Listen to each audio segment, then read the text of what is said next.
सगळे सोयरे म्हणजे आई, पत्नी, आत्या आणि मामासह सर्वांना जात प्रमाणपत्र द्या. मनोज जरांगेंची सरकारच्या शिष्टमंडळाकडे नवीन मागणी.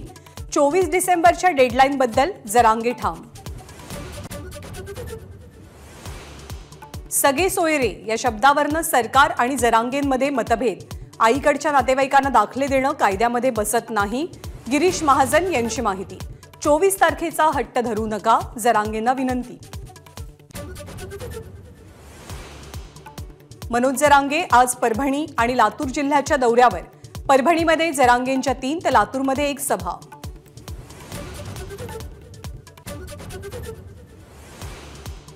नागपूर जिल्हा मध्यवर्ती सहकारी बँक घोटाळा प्रकरणी आज निकाल. 150 कोटींच्या घोटाळ्यात माजी मंत्री सुनील केदार मुख्य आरोपी.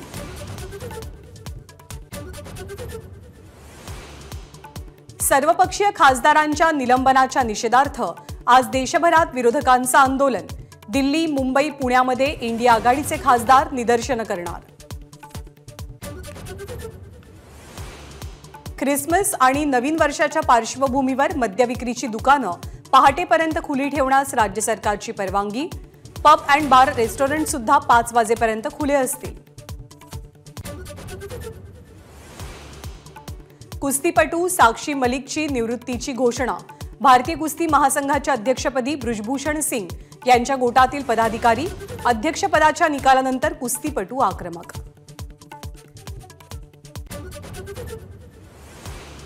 जम्मू आणि काश्मीरच्या पूंछमध्ये सैन्याच्या वाहनावरती अतिरेक्यांचा हल्ला. 4 जवान शहीद तर 3 जवान जखमी.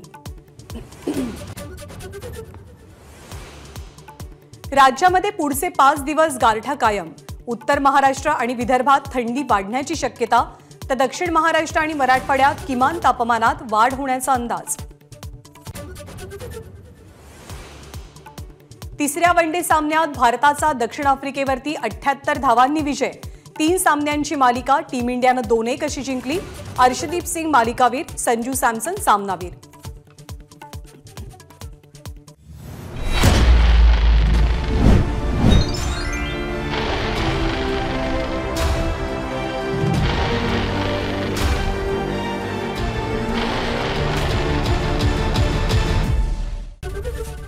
एबीपी माझा, उघडा डोळे बघा नीट.